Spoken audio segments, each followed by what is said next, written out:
Hello. Wow. I sound like... Wowzers. Wowzers. Hello. No, I'm so sorry about that. Como que se acaba de levantar, prima. ¿Qué pasó, prima? Es que me hace falta tequilita. ¿Qué pasó? Ay, perdón, ahí voy. I'm gonna catch up real quick. Oh, okay. Well, So, welcome to another episode of No Pues Guau. I am very excited with this conversation and with this talk because I think that this is going to be, I guess, a part 3 of our series of yes, ma'am. first-time home buyers and the real estate and purchase a home. And now we're going to talk about credit today. So I'm I excited. think it's very, very important. The featured drink of tonight is going to be Michelle's drinking tequila, but it is Lagavulin. It's a single malt scotch. I believe aged 16 years. It's a product of Scotland. It is amazing Scotch whiskey. If you have not tried it, you can find it at Costco for $64.99. The price went down $5 and I was freaking out. So we're gonna... Ay Dios, hay que abrir esto. Okay, perfecto. Hay que abrirlo rapidito. I was going to say, do I need to go take a pause and then like go get my knife? Who bought you that knife, Michelle? You did. You got it for Christmas. I think it was last year, I want to say. Beautiful. We're just going to be sipping on this tonight, folks. That's what we're going to be doing. Oh, gee. Sippity whippity. Okay, saludcita. Salud. Cheers. Cheers, folks.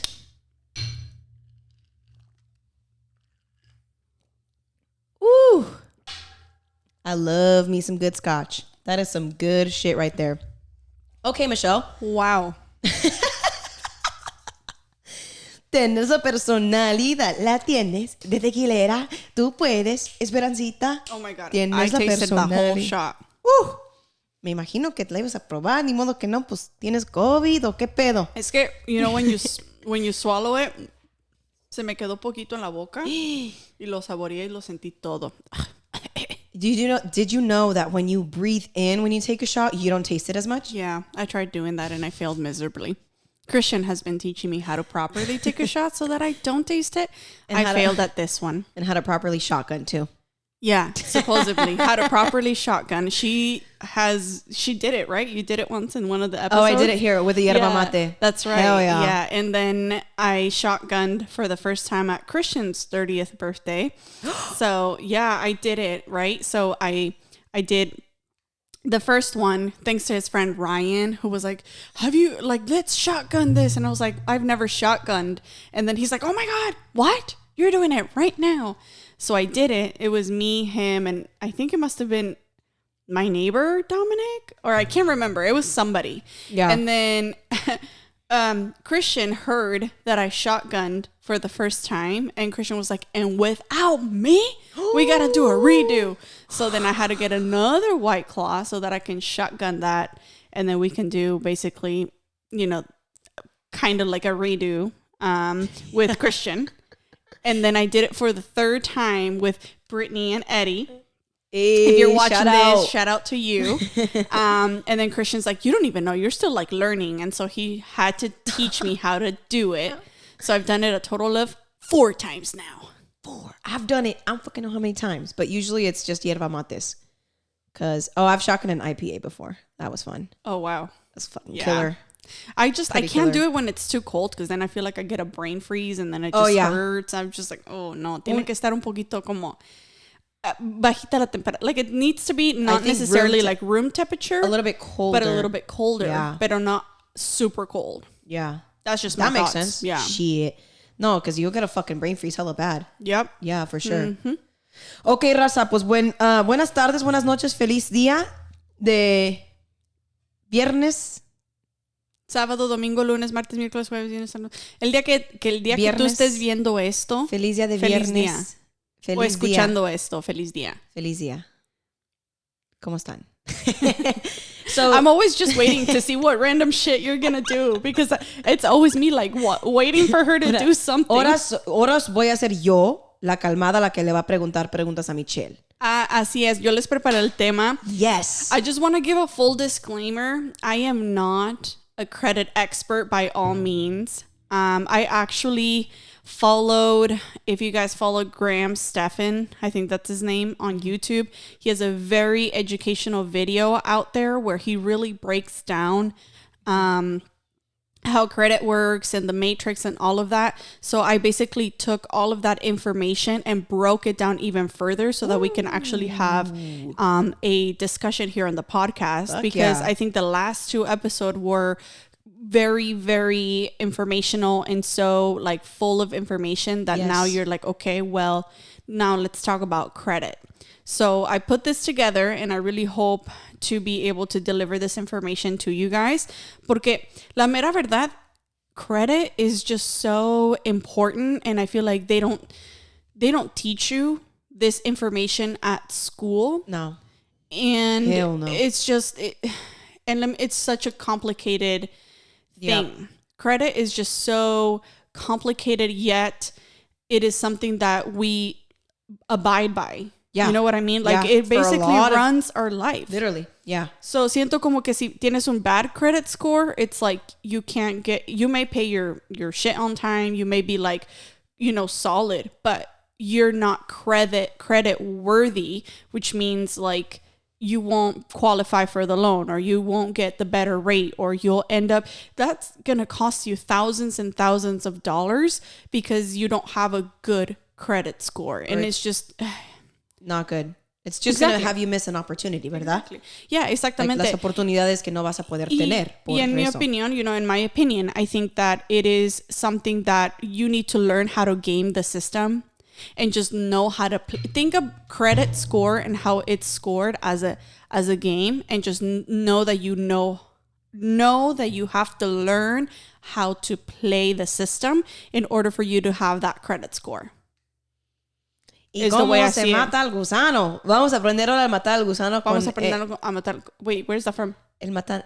¿Y cómo se mata al gusano? Se mata así. Se mata así. Fuck, I don't even know where that's from. Creo que es una canción. Creo que es una cumbia. Sí, todo el mundo takes a phrase and makes a song out of it. I'm sure there's some cumbia out there from El Grupo Cual or la Sonora Dinamita or something, and they probably made a song about it.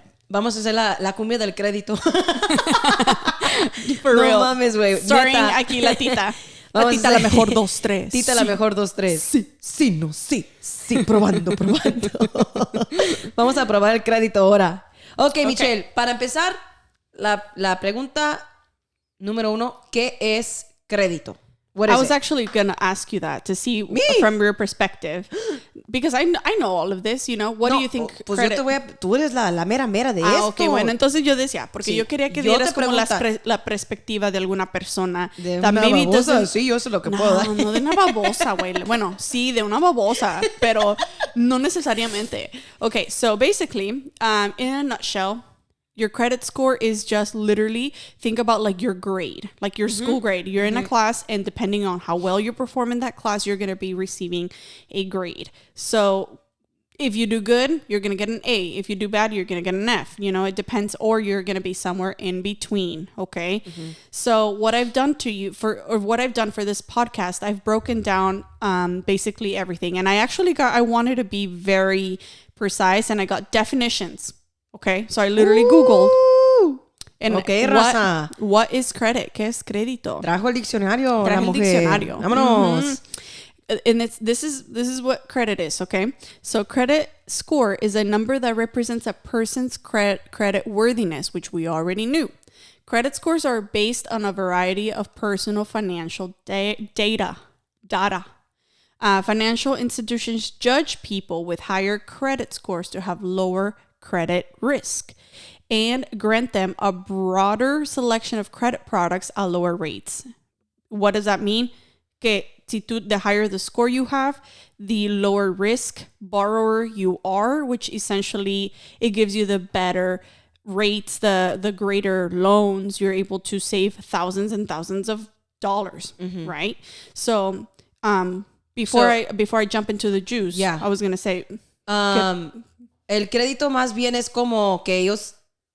So, you're saying que si tienes una calificación más alta, por decir de crédito, entonces tú corres menos riesgo para las instituciones financieras que te están prestando dinero. Básicamente. Porque crédito es que son préstamos en teoría de, ok, yo te voy a dar una línea de crédito que es... Yeah. So think about it. Like, you're going to present your case, right? You're into law school or whatever. You're going to present your case and they're going to score you. And this is what you're going to show and prove to the banks that you are worthy.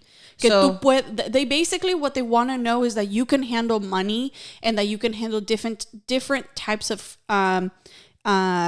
loans, credits, etc. And that, number one, you are responsible for your finances and you can pay your shit and know how to handle your finances and credit and all of that. Porque I'm gonna dive deeper into what it is. Okay.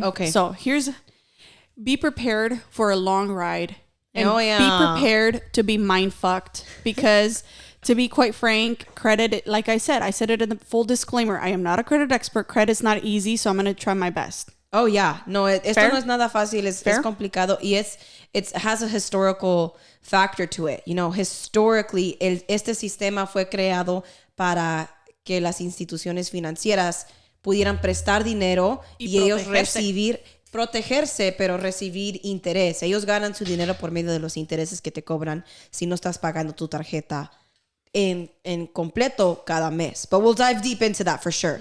So, Michelle, ¿qué sigue en lo que ya definimos el crédito? El crédito es que es básicamente la calificación de lo responsable que tú eres para pagar tus biles, tus finanzas, tus tarjetas de crédito, yes. And most importantly, how you handle credit, because sometimes you don't have the debt, but you have the available credit. So breaking it down, So breaking it down, there are 3 credit bureaus here in the United States. Wow. United States. Hay 3 bureaus de crédito. And I'm sorry, I didn't take any notes of this, but they're Expedian, Equifax, and TransUnion. Those are the 3. Para los que hablan español, Expedian, Equifax y TransUnion. Ajá, el TransUnion. Ajá, ese. TransUnion. Ese. And your score, this is even the more of a complicación. O sea, una pinche traba. Yeah, because they each will score you, and you have, technically, it's 1 credit score, but there's 3 credit bureaus, and they each have very, sometimes different, and sometimes numbers. Very close. It's weird. It really depends what they specifically score you and what bureau, your bank that you're going to request this loan or credit card works with, okay? Porque los bancos, no todos los bancos trabajan con los 3 créditos, con los 3 buros de crédito. Los tres meros del crédito. Correcto. Yeah. Hay unos que nomás trabajan con Equifax. Hay unos que nomás trabajan con TransUnion. Hay unos, los bancos más grandes tienen el poder a veces de trabajar con los 3 and they pick the higher one, whichever one has the higher score. And your credit score is also known as a FICO score. Porque mucha gente dice que, es que mi FICO. I'm like, well, your FICO is your credit score. I never knew that, bro. Really? Your FICO is your credit score. FICO is just another way of saying credit score. Yeah. I thought FICO score meant like you were it was part of one of the bureaus of credit. No, that's what it is. I thought the FICO score was separate from the actual credit score. Yeah. No, the FICO score is just another way of saying credit score, basically. Is it the average of all 3 credit scores? That's a great question. I actually don't know. So if you guys know out there, if FICO is just maybe the average of the all 3, or is just another form, maybe you can... I'll look it up right now. Yeah, let's look it up. Pero anyways, I want to jump into basically saying why it is so important, which we've already discussed. It could save you thousands and thousands of dollars. And it really, because you could be a sharp person with your debt.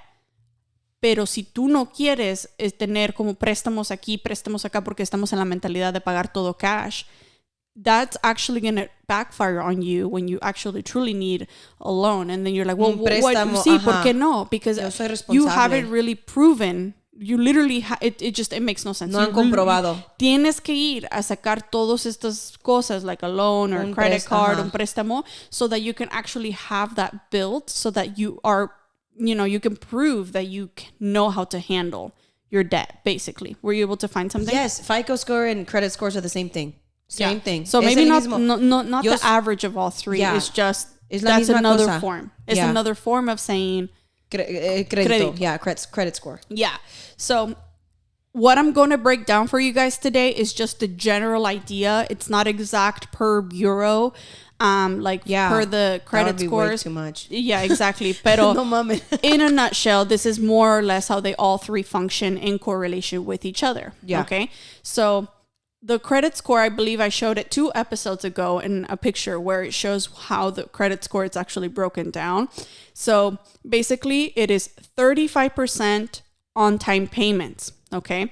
So vamos a pensar que obviously your credit score think of a pie chart. And if you're listening to us, think of a pie chart. Can we put this on YouTube, in writing?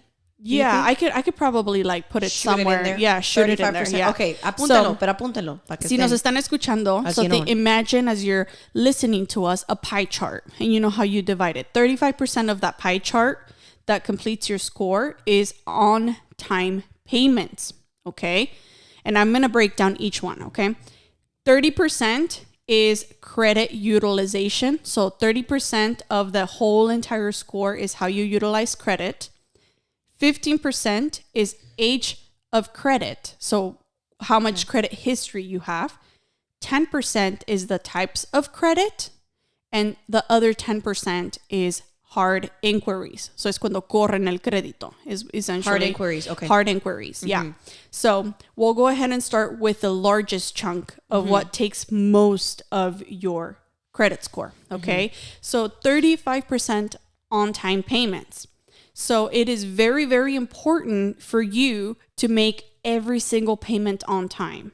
I cannot stress enough how important it is for you to make the on-time payments because that is the largest chunk of the percentage of how the whole... Don't miss a fucking payment, you guys. For the life of you, do not miss a payment. So there is minimum payments. And then there is statement. There is the statement payment, which is everything that you owe on the card.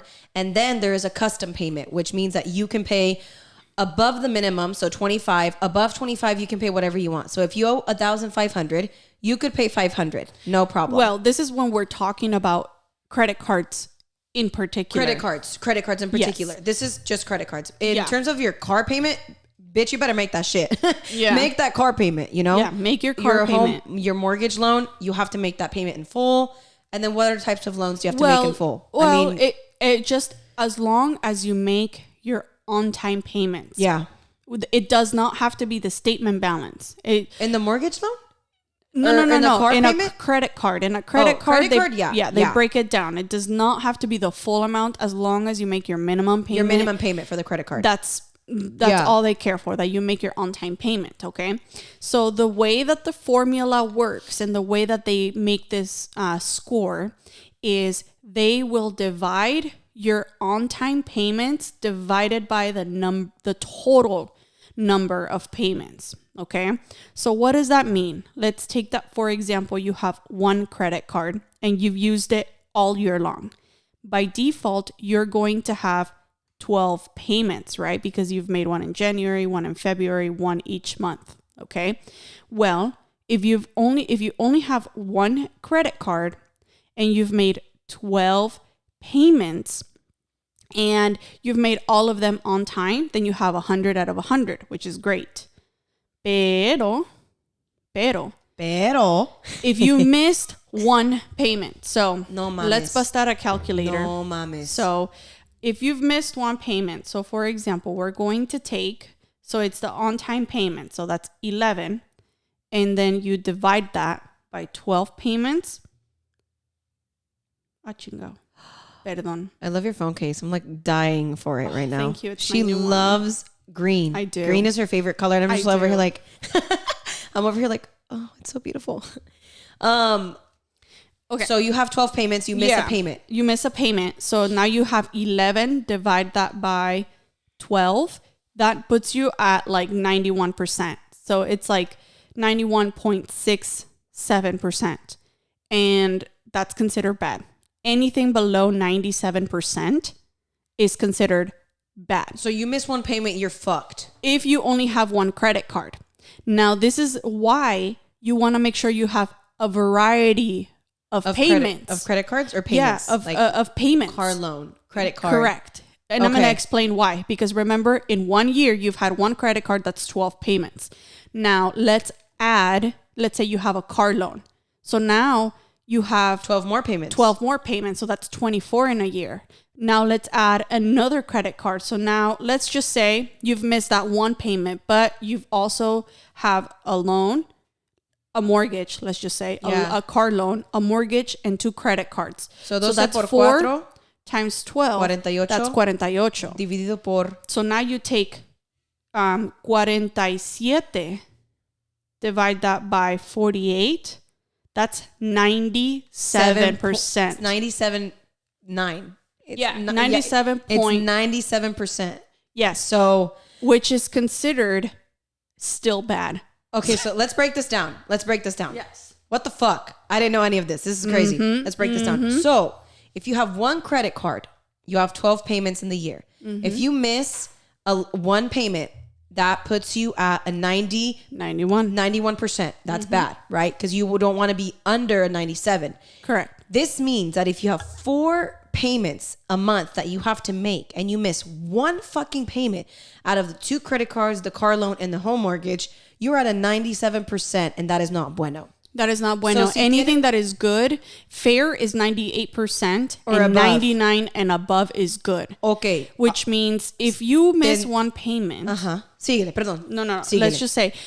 Let's just say you have a total of 60 because you have multiple credit cards. I have 8 credit cards. I have a car loan. I have a mortgage. So now let's divide 59, right?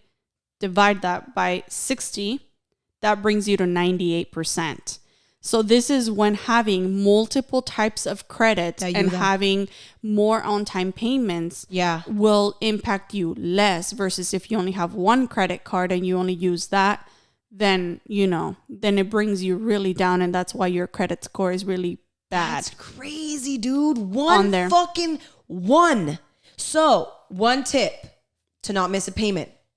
All credit cards for credit cards. Cars, ni pedo. Eso es otro pedo.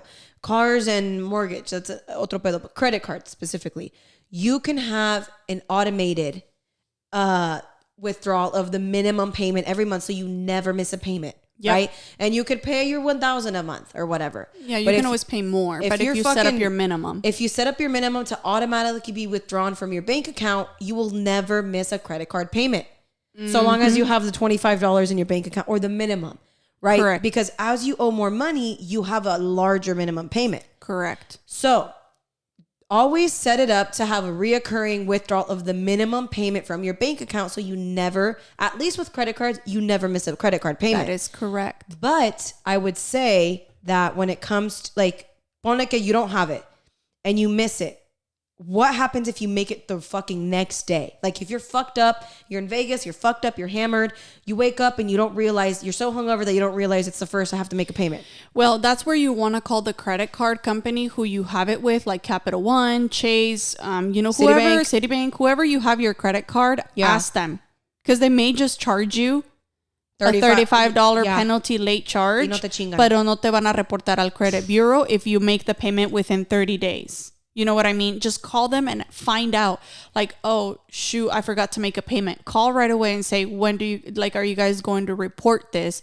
Or when can I make the payment so that you guys don't report this, And if they tell you, I'm sorry, like, it's going to be reported, then you're screwed. But most credit companies that I've ever seen, they will tell you, hey, as long as you make the payment within 30 days of the due date, we won't report it. So one question for you now, because this is, I know why the 30 days matters. I'm going to ask you now, why does that 30-day matter for the financial institution? I really don't know. Well, no, but I'm talking about, don't they report every 30 days? Yeah. So that's what I meant. Right. So because it varies per financial institutions report every 30 days, regardless of if it's the first or the second or whatever. Now let's switch that example, because we've been talking credit card. Yeah. Now let's switch the example to a mortgage.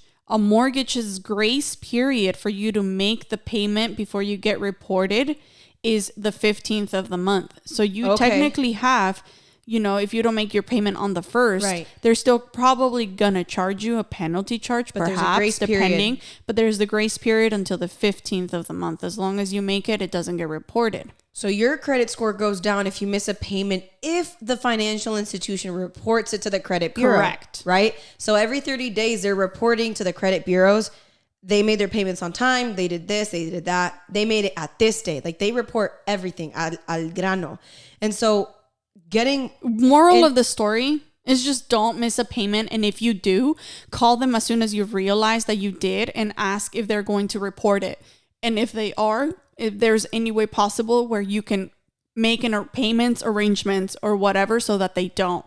Same thing with a car loan where you have to pay the full amount. You can always call them and see if there's any way possible where you can break that in half or something, or come up with a payment arrangement just so that they don't report it that you've made a late payment, you know, because you don't want them to negatively impact you this way. And now you see the importance of having a variety of credit or multitude of credit cards and utilizing them and making the on-time payments, because the more total payments you have, the higher your number is. And that's 35% of the complete pie. So let's think of a pie chart here. So that's a lot of information. Yep. That's already a lot of information. And that's just one of them. There is like types of credit utilization, right? Percentages in credit utilization when you're going to buy a car, when you're going to apply for another credit card.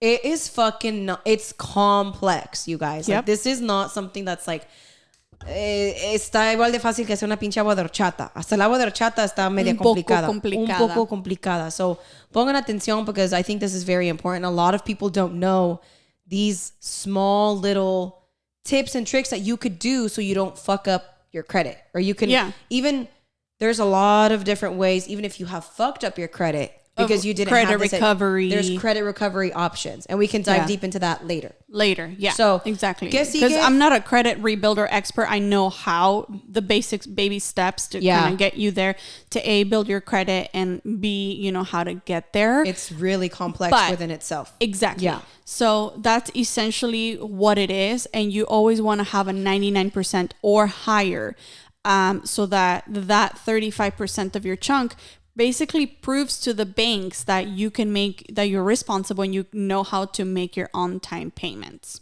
Okay. Because you know how to handle your money, and you know how to come up with the money, and you can make your on-time payments. Saquen las chichis, si no pueden pagar, culeras. Sí.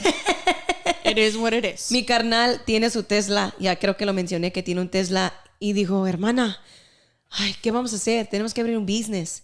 Dije, carnal. Dijo, hermana, I just moved to SF. Because I'm going to go to USF. Yay, moved in. She's setting up, man. She's setting up. Entonces le dijo, hermana, ¿me puedo quedar contigo, unos días si ocupo? Le dije, claro que sí, carnal. O si no, duerme en el Tesla. Duerme en el Tesla, carnal. Quiere a su Tesla, duerma en su Tesla. Pero que no falte ni un pago, cabrón, porque así le va a ir. Pero this is, so, briefly recapping todo lo que dijo Michelle en español. Siempre paguen sus tarjetas de crédito a tiempo, y sus carros y sus casas, sus préstamos de la casa, ¿verdad? Uh-huh. Cada préstamo tiene un grace period, lo que es un tiempo de espera, que si no puedes hacer el pago el día primero, para una casa a lo mejor es al día 15, o tienes 14 días para terminar, para hacer ese pago, dependiendo del tipo del banco, el financiero, el loan. Yeah, and you might want to call and ask if there is a grace period, okay? Si hay un periodo de tiempo en el cual te dan, como por ejemplo, if you have a car loan, it all depends on the financial institution. Yes. Right? Because you could be like, is there a grace period? Credit cards no tienen ese periodo de grace period. Yeah. Mortgages have from the 1st to the 15th. Mortgage is due on the 1st. You have until the 15th. But is that for préstamos de casa? Préstamos de casa. Eso es para credit unions y eso, o bancos, o it depends on who you have whoever the financial tienen que institution investigar, is. Porque mortgages puede ser que tengan un hard money lender, como hablamos la vez pasada, hard money lender, o un banco que los financia, que tienen mucho más dinero, o un credit union que es poquito más pequeño, pero es un banco. Right? So, dependiendo del financiero que ustedes usaron, deberían de investigar to see if you have Exactamente. I would just say call and ask, hey, you know what? Don't even call and ask. Just prepare, like it's not that hard. Set a reminder. We have these devices nowadays where you can literally set a reminder. Sí. Oye, Siri culera. Wait, who? Oye, Siri culera. Siri, what is that? Siri. Oh, Oye, Siri? Siri culera. Oye, Siri. I'm so lost. Siri. Oh, Siri. Ay, no I'm mames. I'm so lost. Oye, I'm Siri. ¿Quién es Siri? Like Citibank? Citibank. I was thinking like Citibank. Citibank. Pero es culero, ¿no? Es hombre. Oye, Siri culera. Oh, yeah, la Siri. Siri. Oye, Siri culera. I get it now. I'm sorry. I was a little late to the party. But anyways. So, yeah, in a nutshell, that is how that works. Okay? Because you could be like, oh, yeah, on-time payments. Oh, shoot, I missed one. No big deal. No, it is a pretty big deal if you only have 12 payments in your favor. Okay? So, you crucial. guys, it's like missing one fucking exam. Oh, I missed my final. I missed one exam out of all of the exams and practice tests that I took the whole semester. You missed the fucking final. You don't pass the class. Exactly. Right? So just think about it like that. Yeah. Okay, moving on. ¿Qué es lo que sigue, Michelle? Tenemos el primero ya, we have a big grasp of it. ¿Qué sigue? Yeah. Okay, so 30% credit utilization. Yeah. Okay. And this, I feel like credit is so complicated. And then each section has its own trick. Okay. Credit utilization, you want to stay under 10% of your available credit. Okay. Sheesh. Let me tell you why. Okay. When you go to the bank and they offer you and I didn't prepare any of this math because I really wanted it to be raw. So if it's wrong, I'm sorry. Okay. Full disclaimer. I'm doing my best. Estamos echándole ganas, ¿ok? Sí, para los que no saben del crédito, podemos enseñarles algo. Para que no tengan un rigor tan grande contra nosotras. Por favor. Por favor. So, let's just say you go to the bank, you get a credit card. Okay? So, vamos a decir que tu credit limit is $1,000. Okay? So, no se quieren quedar past $100. No que 10%. Correct. That is correct. So, if your credit limit is $1,000, and you take that, she already did the math, times 10%, you don't want to have a higher balance than $100. Cada mes. Why? Because this proves to bank that you know how to manage debt. What does that mean? If you go out and you max out your card, then they're going to see you as a high-risk borrower. Yeah. Because you're maxing out your card, and then now you're making the minimum payments and then trying to catch up. And I know the struggle. Yeah, exactly. So we've all been there. Knew the struggle. Yeah. When I was 18, I got working at Citibank. And you don't fucking know. No te enseñan nada, you don't. You really don't. When I was 18, it was bad. And so, we've Banco paga. We've all been there. I had 6 credit cards. I was maxing them out and then paying them back, and then it was like a toxic fucking cycle. I had to cut that shit out. And then I fucked up.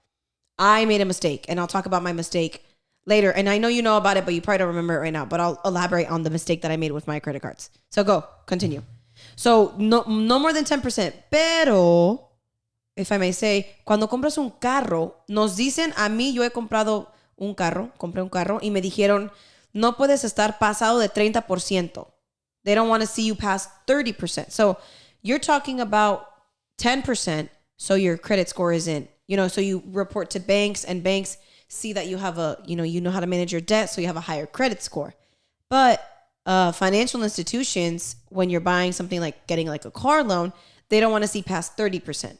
So that's also something that No. So 30% is what takes how in the big pie picture, how they score you. You don't want to be above 10%. So when you buy a car, they debt to income ratio.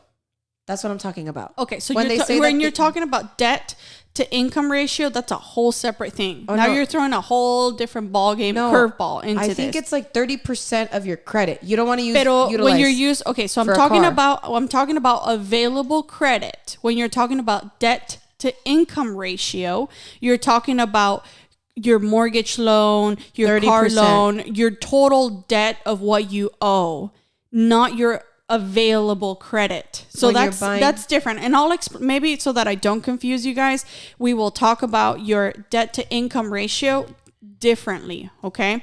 So maybe you can, while I finish this, you can Google what debt to income ratio is, because okay. Now I can't move on without describing it.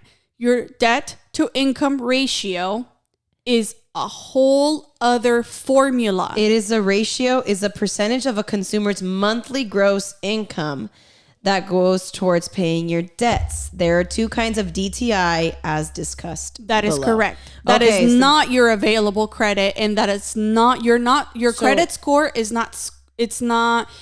So when you go and get a car loan, they look at okay, so this could be two things. They look at your debt to income ratio and your credit score. So when we're talking about credit score, we're solely talking about how they come up with this score. Your debt to income ratio is how much money you owe versus how much you make. That's facts. So you're right. I confused that. This is a complicated part about credit. So the number is this debt to income ratio number, aside from credit score, they're looking at this debt to income ratio number is one way lenders measure your ability to manage your monthly payments. That is correct. To repay the money you plan to borrow. So aside from credit being complicated within itself, within each sector of what we're going to discuss today, this is something this isn't a credit score. This is separate from a credit score. Your debt. Yeah, that's why I'm like, that's a whole different curveball. Okay, sorry. Let's clarify that. It's a different ball game. Yes. I didn't know that. But that's why we're doing this, right? Because when you go and get a house, for example, they look at your credit score. They look at your debt to income ratio. So when we're talking about your credit score, so now breaking it back down. So now we're talking about your credit score and how they come up with this magic number is, number one, 35% of the whole number is going to be your on-time payments. On-time payments, yes. And then the 30% is going to be credit utilization. Okay. Which means you want to stay below 10%, which I just explained. If you owe, or if you have a credit card that has a credit limit of $1,000, you have to do you want to stay below 100. Okay. Dude, I didn't fucking know that. And so for the people that thought it was the same shit when you go and buy a car, the 30%, it's the debt to income ratio figure. Correct. No es el credit score. No es el credit score. Because that's what I fucking thought. No. I'm a dumb bitch. No. I'm not a dumb bitch. You're learning. Because I'm a learning bitch. But you know what? I'm not a dumb bitch because I wasn't given the opportunity to learn this shit in school. Not even the fucking GE classes in college teach you about credit. Not even. Like the GE general ed, the fucking government mandated classes that you have to take. Mm-hmm. I'm sorry. Exactly. Okay, sorry for they confusing don't teach you guys. No. It's good you brought that up. I'm really glad I brought that up because now it's been now clarified. We can clarify.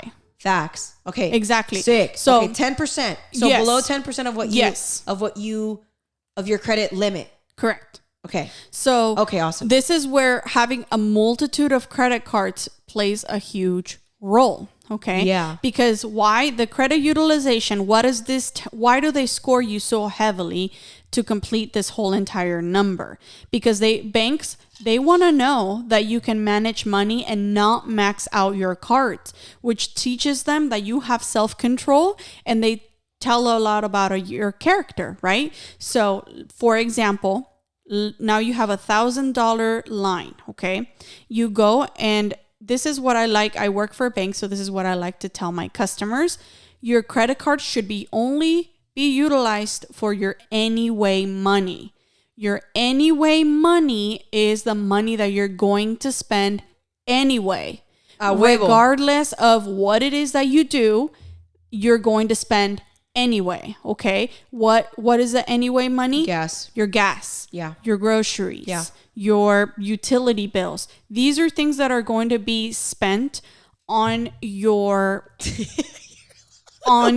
card that you're gonna buy anyway. Bitch, I'm gonna buy. These are things that you're going to buy anyway. So you instead, you want El Jimador or you want the bottle of 1942 because you're gonna spend that money anyway. Por ejemplo, pero un disclaimer, si van a comprar esta en Costco doesn't accept any credit cards unless it's a Costco credit card, which is a really good one. Bitch, and you can take Visas. Visas? Visa credit card. Any Visa credit card, Costco could take it. Yep. Ew. Okay. Ew. Okay. Not MasterCard. So your anyway money is money that you're going to be spending anyway. So bringing it back to the gas, the groceries. Yeah. Instead of using your debit card for it, you look at your bank account and you're like, wow, I have $500. Out of that, I'm going to be buying groceries and I budget because I only have $500. Yeah. Now, instead of swiping the debit card, you go and you grab your credit card and then you swipe. You bring it up to 500. When the bill comes due, you, instead of making your minimum payment, you pay the full 500 that were sitting originally in your checking account. Why? When the credit agencies report your balances, they report that you've made a payment and that you have no balance because you've paid it in full. So that in combination, that's your 35 and 30. That's 65% of your whole entire credit score, which is really good. That's why knowing how to, if you just use your anyway money, you're never going to have to worry about credit utilization being above the 10%. Yeah. Because you're paying your cards to your full amount. Mi carnal es muy así de que la comida la paga con la tarjeta, la gasolina con la tarjeta, todo lo que ya va a gastar con la tarjeta, Ricky. Correct. Y he has like a really good fucking credit score above an 800, like probably 820, 850. I didn't even know it went up to 900. Oh, yeah. I thought it went up to 800. No, perfect credit score is above 800. That motherfucker has above 800 for sure. Yeah. And so when he went recently to go buy his car, he's like, I have a above 800. And they're like, holy shit. Like, yeah, you definitely qualify. People want you. They will. Yeah. It's crazy because it's fucking crazy. When you disclose that you have an above 800, babean por ti, güey. Babean por ti, güey. They want you. You're like a piece of meat. That's what you are. Carne fresca. Así como yo. Un filet mignon, un New York steak. Sí. Not the one from Outback Steakhouse. You're fucking mami. Ruth Chris quality. No, okay? You're Willowside Meats type of shit. Willowside Meats is a local meat company here. That's like the only one I know. So. Yeah. So essentially, that's what you are. Now, let's take, for example, the people that just make the minimum payment. If you have $1,000 credit line and you bring it up to 500 because you didn't use your anyway money, you used your anyway money. And on top of that, you've paid up the 500 and you kept a $500 credit or statement and you've only made your minimum payment of $25. Well, now you owe $475, but for math purposes, we'll round it up. Now you're reporting to the agencies that you owe $500 out of $1,000. That's 50% credit utilization, which is and then on top of that, every credit card has a interest rate.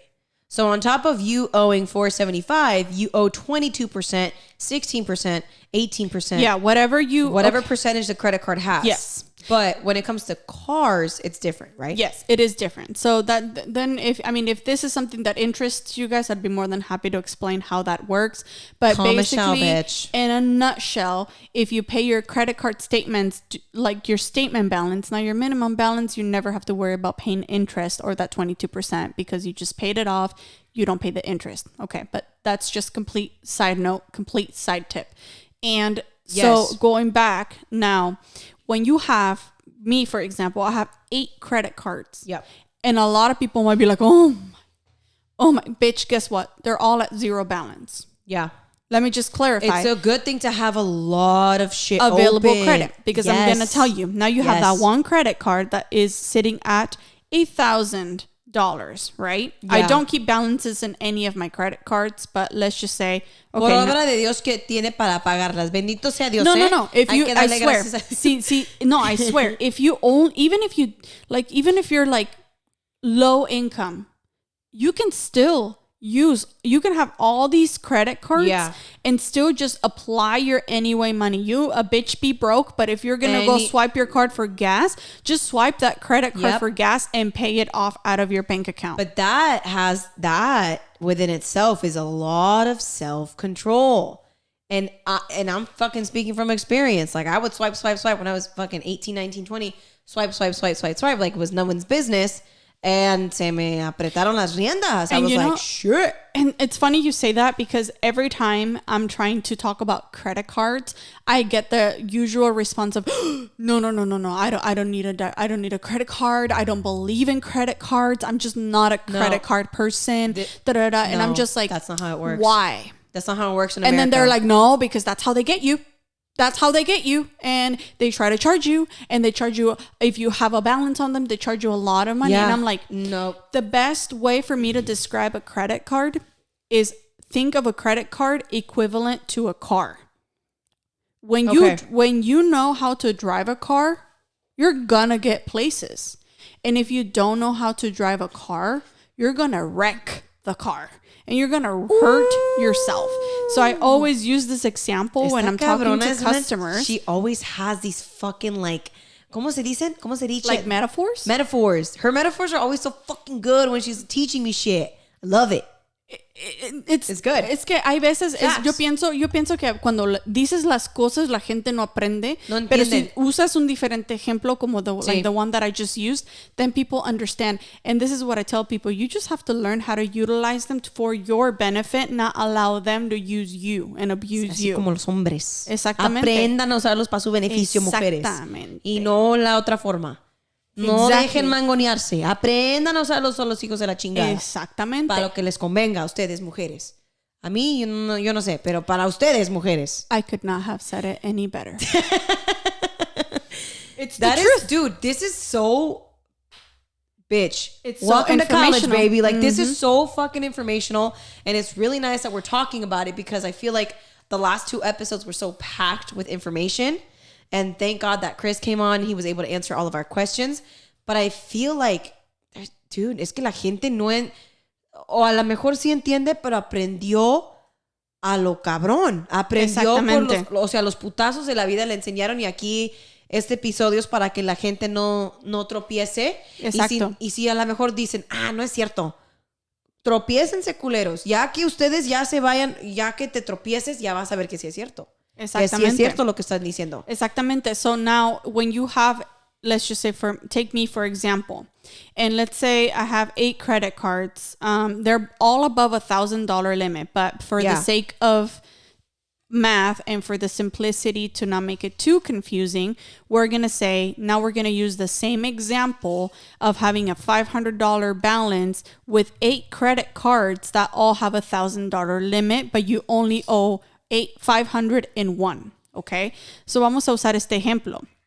Vamos a decir que tú tienes 8 tarjetas de crédito or even 4 tarjetas de crédito. Doesn't matter, okay? You have them all at a limit of $1,000, but you have them at a 0 balance with the exception of 1, okay?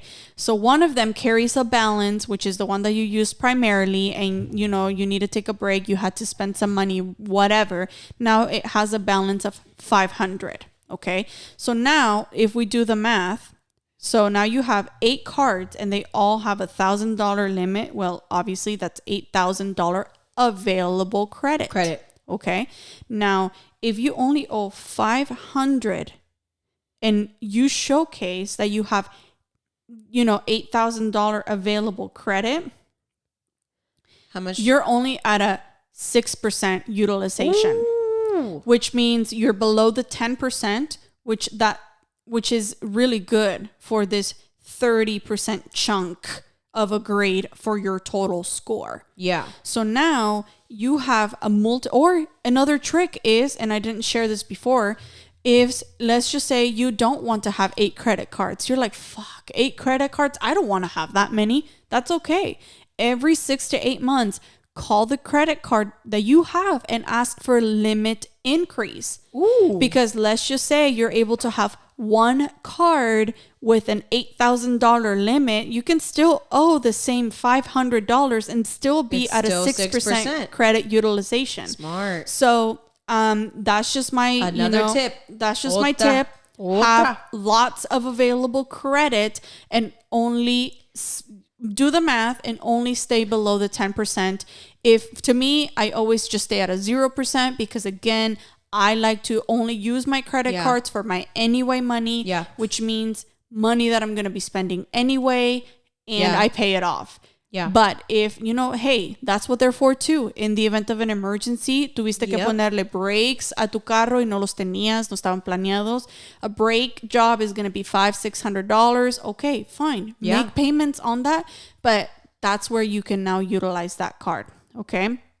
So that's just my trick on credit utilization. So 35% of your whole entire calificación is on-time payments.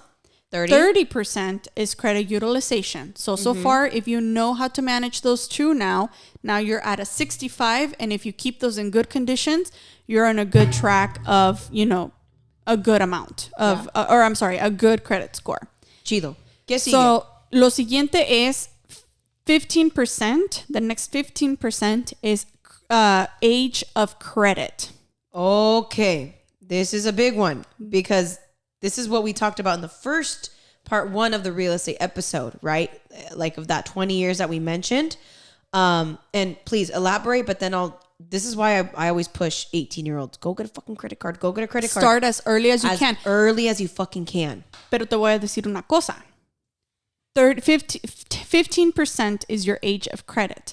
However, this is where going back to my opening statement, credit is so fucking complicated. Fuck. Okay, so now we're into another deeper complicated issue. Because age of credit, here's how they break it down. They average it. Which means you go and get a credit card when you're 18. Hell no. You go and get a credit card when you're 18. Let's just say you've had that open credit card for 4 years.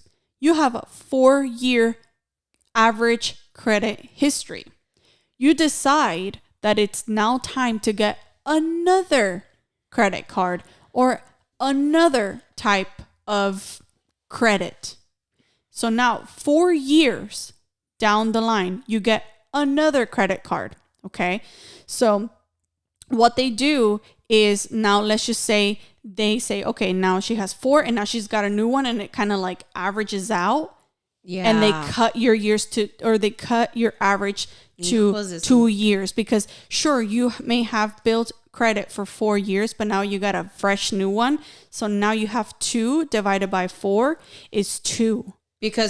And I think that is because your credit limit is increasing. It's not decreasing, it's increasing. So they want to take the average of your most up-to-date credit limit. So they want to think about your credit history, right? Because let's just say you've had the same credit card for 4 years. Now you're adding a fresh new one, credit card, and now you have 2. Divide that by 4. How much is that? 2. Yeah. So now you may have possibly yeah. So now you think yeah. No, so now I understand what you're saying. You think you have 4 years of credit, but because you just added a new one, now it brought your average credit history to 2 years. Sí, no, yo entiendo eso, pero lo que yo estoy diciendo es que a lo mejor lo hacen de ese método los que están calculando el crédito porque even if you've been having your credit card for 4 years, agarran el average porque no has tenido más de $1,000 de crédito en más de 4 años, right? So you get another credit card or another thing and it goes up to $4,000, right? So you haven't had a credit age for a $4,000 credit limit for 4 years. You've had 1,000 for 4 years, and then you've had this and that. So I think their way of acoplando those things of having going from 1,000 for 4 years to 4,000 in 4 years and a half. Okay, pero mira, I'm gonna tell you something now. So vamos a decir que las personas dicen, oh, pues es que ya tengo una nueva tarjeta de crédito, ya no uso la otra que agarré hace 4 años, la voy a cerrar. No. Ahí es donde cometen el pendejismo. No la cierren nunca por lo que más quieran nunca. Unless you're getting an annual fee. That's why try to always get credit cards that don't have an annual charge and just save them and utilize them and take care of them. Te voy a decir por qué. Porque ahí vas so we said that 35% is your on-time payments, 30% is your credit utilization, which needs to stay below 10. So let's just say 4 years ago, you got a credit card that gave you an $8,000 credit limit, okay? And you got that 4 years ago. So now you have a good standing, right? Because you did 4 years ago, now you have 4 years of credit history, and you got an $8,000 credit line. Pero ya los tiempos cambiaron. They offered you a better credit card with, again, maybe a $2,500 limit. And then now you're like, okay, great. I don't need this $8,000 credit card. I'm going to go ahead and close it. Well, guess what? Now you've taken away the 4 years of credit history being built because now they average it to 2 years. And you take away the $8,000 credit line. And now let's just say you rack up your card and the $50 or $1,000. Now you're up to 50% credit utilization. Your credit score is going to go down to shit. Versus if you just keep the old credit card where you're hopefully not getting an annual charge and you just save it. You use it on a special occasion. Yeah. For example, I have my Macy's card that I use once every 3 months when I go buy my MAC makeup or whatever. And then I'm like, okay, now I can use this card. I have it set up for my automatic payments. And I know that the following month, my automatic payment is going to come out or whatever. And as long as you take care of them, your average credit age is going to keep increasing. And you're going to keep that available credit if you don't use it, which is good, and good. Damn, that's a lot of information to unpack. Like, that was a lot of information. Holy fuck. I always thought that, okay, well, I started building credit since I was 18 years of age, and I should have, I'm 26 now. Yeah. You do the math. I have 5+ years of building my credit. Yeah. So I should have 5 years of credit history. Wrong. The credit history is an average of how you use it. So if you close your older credit cards, you're just screwing yourself. So be careful. Just be careful. Be careful with those things. Okay. So just when you get a new credit card, try to make sure that you get a no annual charge so that if you don't use the card, you don't have to pay annually for just the simple fact of having the card. Okay. This should be a whole fucking class. This should be a whole JC course on credit. Literally, la cosa es de que nadie es experto, nadie va a saber exactamente cómo es que funcionan todas esas los credit bureaus. They can assemble all of that by going into years of deep research into the credit history, the history of credit bureaus, the history of those credit bureaus, and understanding like different, taking different research, conducting research, like taking different polls and doing different studies on what it is that people fail in and lack in when it comes to credit, and the lack of credit education that we're going through, right? And the lack of credit education that we're going through at a young age, right? So we're doing all these things and we're not being educated, and being Latinx and being first gen, your parents they didn't fucking know. Like, I always thought, oh, my parents, they went bankrupt, they had to restore their credit, they fucked up. And I always blamed them. It's like, no. It was so much more complicated than that.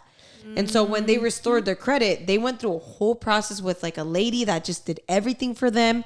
But it's like, it was a lot of stuff that they had to go through to restore their credit. And thankfully, had you known this from the get-go, then my parents wouldn't have made the decisions that they made. But I'm dying. One time, I remember 2008, we're about to go bankrupt, right? My parents never, ever, ever, ever bought us anything, right? They did. They bought us a lot of stuff, but they never took us to the store like Macy's and bought us something de marca. And we went to Mervyn's back when Mervyn's still existed in the Santa Rosa Mall. And my dad's like, I was little. He's like, tú agarra lo que tú quieras, mija. Agarra una chamarra o algo para la nieve. I was like, we've never been to the fucking snow. Why the fuck would I get something from the snow? Nunca hemos ido a la nieve. Okay, pa. And so I didn't know really what to choose, but he was using the credit card. I was like, oh shit, they got money right now. I don't know what the fuck is going on, but they got money. And I realized that they were about to turn everything into the fucking bankruptcy. And so they were maxing out their credit cards, which is funny. If you're about to go bankrupt, I would max out my credit cards, but I don't know. That was a rough time for all of America. But my dad knew that he was going to go bankrupt. He was going to lose the houses and everything. So it was just that childhood memory. Might as well take advantage, right? No, seriously. Like now it makes sense. I was like, puta, like I didn't know why. I was like, ¿qué hice tan bien? ¿Que me porté bien o qué pedo? And I realized like, oh fuck, this is what was happening. Yeah, it's crazy. And you guys, Michelle is a fucking blessing to have in our family because she has always been our financial guru. You've always been like our financial like person. Any fucking question, she's always been there. The computer person, always. And I think that you guys, this episode we love you for that. But I think that this episode is such an amazing episode to have to educate people. I'm learning, holy fuck, a lot of stuff right now and figuring out how I could be better and I could do better in terms of my credit because I want to be a homeowner one day. And as we went through the last 2 episodes, it's not as complicated as it seems, but there's all these external factors that fuck you up at the end of the day. Absolutely. So we have the main 3 things are done. 15%. What is we have 65, so 35% on time bill, on 80%, time payments. And then we have 20% left. 30%. It is the credit utilization. Yes. So now that's 65%. Yes. And then you have 15% is your age of credit. Yeah. Now we're at 80%. And they average it. Now we're at 80%. So now we're missing 20%. Ooh. The next 10% is types of credit. Okay. So what does this mean? It means that I mean the banks, the people that are going to loan you, they want to know that you can handle having a variety of types of credits and debts. What does that mean? They want to know that you can handle paying a car, that you know how to use a credit card, and that if they're going to loan you for a house, that you're going to know how to responsibly manage your mortgage payment and lower their risk at being at a loss, right? So credit cards, car loans, not necessarily mortgages because you can't fucking buy a house every 5 minutes, but mainly credit cards, car loans, anything that has to do with furniture. Going to the furniture store and getting something a crédito, you can pay as long as you have the 0% interest. 0% interest for like the first 22 months or whatever. Pay it off. Yeah. So take advantage of things like that. Other places that finance, there's a lot of different places that finance things. Buying a fucking weights or anything like that, like buying a big machine, buying a lot. And I'm so glad you bring all of that stuff like up because I like need to say something. Equipment. And I need to say that make sure that they're going to report to the credit bureaus. Oh, bitch. I didn't know that. Yeah. I got a car loan when I was 18 and I paid 21% interest because this is pre-bank, pre-me knowing what the fuck I was doing. I was in high school, my senior year in high school. I turned 18. I was like, oh, let me go get a car. I want an Acura RSX. Oh, I can't afford it. That's okay. You can get a loan. Instead of buying a car for $4,000 or $2,000 that I had saved, put it as a down payment and we'll finance you the rest. Oh, great. I'm going to build credit. Paid 21%. They didn't report to the credit bureaus. So I was just making payments, paying interest, and it wasn't even reported that I was making payments. I never knew that. Make sure that whoever you're gonna get a loan from, that they're not just gonna charge you the interest, but make sure that they're gonna be reporting to the credit agencies. Yeah. Because if not, you're paying interest and making payments on something that's not even gonna benefit you. In terms of housing too, like even with hard money lenders, you want to make sure that they're gonna be charging you an interest rate. Well, hard money lenders are gonna be a little bit different because sometimes these are just silent investors. Right. That quick. They just they know that they're gonna get their money back and they don't work with an agent. or with the credit bureau. reported credit. Okay. Yeah, exactly. So again, I'm glad you brought that up. Do your research. Do your due diligence. Ask. So make sure that the financial institution that you're borrowing from is reporting to the credit bureaus. Correct. Exactly. Y si le piden dinero a la abuela, pues obviamente, pues ella, la abuela no le va a ir a reportar acá, ¿verdad? Exacto. Pero es mejor in terms of building your credit que no le pidan el dinero a la abuela que ha trabajado toda la vida por su dinero. Mejor vayan y saquen una tarjeta de crédito y tengan ese... Just know you're going to have to pay the price. Know your limits. You're going to have to pay the price in the beginning to save you thousands of dollars at the end. So the probability in California of you buying shit cash, a house cash, the fuck, you're not a fucking investor. Unless you are, then you're fine. Or buying a car cash. I know people that are from the undocumented community that buy their car, everything cash, right? Their homes cash, cars cash. But if you ever want to qualify for anything, like, you need that furniture. You need, I have a lot, like my uncles, both, they come from undocumented backgrounds. They're like, yo, todo cash, esto, así te agarra, todo cash. And I'm like, I'm not making the money you're making. I'm not working like you. Like, you're blessed. You're a gardener. You're blessed. You have the ability to buy cash. Great. I don't. I'm at a different level right now. So I think that building credit is so important. Buying a boat. Buying shit you didn't fucking know you wanted until you're 35 years old. Oh, fuck, I'm 35. I have a house. I have a car. I want a boat. Right? So building that, or I don't have any of that yet. I'm just renting, but I want to buy a house now.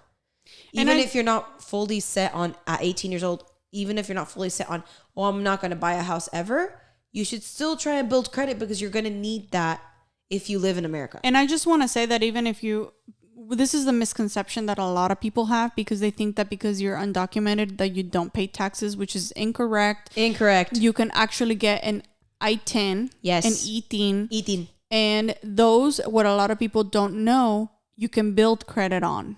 Yes. So even if you're undocumented, you can still get a car loan. You can still get a credit card. You can still buy a house. You can still build a credit score on the I-10 and get and use that to your advantage. Didn't I mention this last episode or two episodes ago? Yeah. That I was like, there was this thing where undocumented people, they were like, wow, we're really paying taxes that are funding things like ICE. Like, we're really paying taxes that are funding federal programs like ICE. And a lot. And I will bring the fucking stats, bro. I think the next episode we can unpack on how much immigrants pay in taxes, undocumented immigrants, how much that goes to fucking welfare. And they pay into the system. Exactly. And how much money is paid into the system. Because they still collect a check that which is debited, the Social Security, yes, the this, that they still get all of those deductions because they are working with an I-10, not a social. And so, I mean, that's a whole different topic, but bringing it back and tying that back to our topic for today. Credit. Para la raza pues indocumentada, para la raza que no tiene papeles, sepan que con su I-10 sí pueden hacer crédito. And there are ways, and of course there, different banks that can work with you. Okay. Sí. So just know that. So 10%, we're back to where we have the 20%. The last 20% is types of credit, because now that we know that the more credit you have, the higher the limit you show. And the higher the limit you show, which lowers your credit utilization score, it shows that you can make your on-time payments. Now you have all these credit cards, you know how to handle them. You're such a good person. You're such a good boy. You're below your 10% utilization. Now you have a mighty score. Okay. Now we're leading into the last 10%, which is the one that people are always so scared of, which is the hard inquiries, which is when you run your credit. Little do they know it's only 10%. Yeah. And people think that if you run your credit, it's going to impact you a lot. Your score is going to go down. And I didn't know this until recently. But when it comes to hard inquiries, if you're applying for a credit card in a month, in a 30-day period, you apply for a credit card, no calificas. You apply for a car loan, no calificas. You apply for another credit card. The more you apply, the more hard inquiries, that 10% of that is going to be what's calculated in your credit score. Yeah, and it's only 10%, and it's not going to even impact you a whole lot. But here's where it's going to impact you, and I'll tell you why. Because it's not just a hard inquiry that's going to take effect. Yes. It's going to be the fact that you got a credit card, a new credit card perhaps, which it's going to bring down your average age, which is 15%, which is also going to impact your score overall. But it's just and something that I need people to know is that sometimes you need to take these hits in order for you to have the short amount of impact for the better and the greater good. Okay, hold on. That was a lot. Yes. Do it again. Say it again. Do it again. Okay, lo voy a decir otra vez. So, ¿cómo es eso? Porque you need different credit cards. No, claro. Yeah. Right? Yes. To show, because remember, 30%. Which hit are you talking about, though? The hit is your hard inquiry, which means you ran your credit to pull that credit score. Le echaron ganas para aplicar para un préstamo. Exacto. Lo que van a ver el bureau es que le están echando ganas and you want to have more credit, so then they could send you and correct. And when you have an account with Experian or anything like that, te dicen, you qualify for this one. This one's for you. This one's for you. They find it for you. They fucking give you, but I think that's just... Right. So, mind you, sometimes you're going to run your credit, you're going to get that new credit card, and it's going to maybe bring down your score. But what a lot of people don't know is that it's not the hard inquiry that brings your score down, because that's what they think, oh, I ran my credit and it brought my score down like 30 points. It's like, nah, bitch. Actually, you got a new credit card and now your average age also significantly lowered. That 15% That 15% had a shift. There was a shift in the 15%. So it's not the 10%. It's the 15% that had a shift. So the drop in score is because of that. Yes. Sorry. Ding, ding, ding, ding, ding. However, this new credit card that you now just received gave you a $5,000 credit limit, which now you can start using it every single month, which now you got another 12 on-time payments, which means now you have available credit, which also lowered your credit utilization. So today, sure, you may have gone down only 30 points or 50 points, whatever it brought you down, but it's for the greater good, because now a largo plazo te va a beneficiar más. Enseñas más crédito, haces más on-time payments, which remember are 65%. The first time you said that, I was like, espérate, ¿qué dijo? You're like, ¿qué dijo? So, cuando agarras el hard inquiry es 10% de cada vez que corres tu crédito para que califiques para una tarjeta de crédito, para un préstamo, lo que sea, ¿verdad? Entonces, si corren tu crédito y te dan una tarjeta de crédito y baja tu score, es porque el average, lo que es el porcentaje del medio de el historial de tu crédito también ha bajado, porque acabas de agarrar otra tarjeta de crédito. So, ese 15%, que es la tercera cosa, es también el score que está bajando, pero a largo plazo te va a ayudar porque el increase en pagos hechos a tiempo, vas a enseñar más crédito disponible, que va a bajar el porcentaje de credit utilization, because how much credit you utilize, because now you're showing a lot more. And this is what I meant, that this is all a game and you need to learn how to play the game. And this is what I mean. Fuck Monopoly, fuck game night. If you're going to have a game night, make sure it's credit game night. Yeah, exactly. Fucking learn how to do it. Exactly. Oh, and so Billy Joe grab a card, and Billy Joe spent $3,000 on his fucking credit card limit when he had a credit limit of $5,000. What is Billy Joe's average, whatever the fuck, right? We should do a score fucking... it. I know. Another great idea. We should do a fucking credit board game. I know, for real. So that people actually learn how to fucking literally play and get an excellent credit score. Now, what you're when you as a borrower, you're purchasing a house, you hold the right to go rate shopping, okay? What does this mean? You go through a lender and now you're being conservative because you're going to have to run your credit. Now they're going to be like, okay, well, it's 10%, but you need to buy a car, or a house, going back to a house. And you go through a lender and they're giving you a 5% rate when you know damn well rates are below 2%. Now you're like, fuck, now I got to go with another lender, run my credit yet again. One thing you need to know when it's a short amount of time and a short and I mean time, and I mean like weeks apart. And if you run your credit several times, they're going to group them together and think that you're actually rate shopping and labeling it as one hard hit. Ooh, okay, so because you hold it right. Nomás para comprar casas.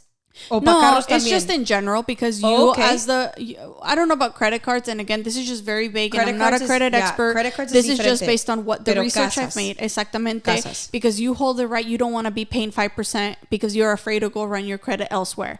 You know what I mean? They're gonna, as long as you do that within a matter of like 2 to 3 weeks from each other, or even like a month or so, because you're rate shopping, which you hold every single rate to, they're gonna group it as one. When they're concerned is when you're going and applying for a credit card, you're applying for a personal loan, now you're going to go buy a car, and now you're going to go do this, and now you run your credit here, run your credit here, run your credit here. That's when you become high risk to the banks. Now they're going to look at you and be like, what's going on? Are you running out of money? Why do you have so many hard inquiries? Like, they're going to analyze all of these factors, and then they're going to consider whether or not they want to loan you or not, because they're going, based on these factors, they're going to see if you're a high risk borrower or if you're a low risk borrower. And the only thing I have to say to everything that she just said to really recall the entire episode, and she's going to continue on. She's going to finish. But the only thing I have to say, I think the biggest fucking threat to government, or to government that makes money, or even to capitalism, is an educated society. And I'm just thinking about, when I'm saying that, I'm saying it in the fullest extent of that capacity. An educated society, if we all knew how to play the system, they wouldn't be making the money that they're making. Mm-hmm, if we all knew how to play the system, they wouldn't be making the profits that they're making, and they wouldn't be developing more credit cards and more sales and more zero APR for the first 12 months that they're fucking making. They wouldn't be as rich as they are, and they wouldn't be as powerful as they are. And they wouldn't have as much leeway in the fucking government as they do, because we are not an educated society. Because not everybody's as smart. Us, the smart ones, need to learn how to play the system, because right now the ones that haven't gotten there yet are still in the learning process. And so for the meantime, you have to learn how to game the system so that you get that good score, so that you can then go and apply, get the better rates, save the money. And the last thing before I end this episode with all of these things that I just broke down, the way that it also works is that hard inquiries will only impact you for the first 12 months. Okay, after 24 months, they actually fully get dropped, which don't impact you as much as you think they do. First 12 months of what?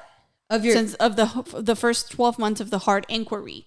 So they're going to look at you based of the last, when you apply for something, they're going to look back 12 months and look at your hard inquiries, and just know that the hard inquiries are only going to truly impact you the last 12 months from the time that you are applying for the new credit. And then after 24 months, those hard inquiries are going to disappear. What truly matters, of course, is the 65% of your on-time payment, your credit utilization.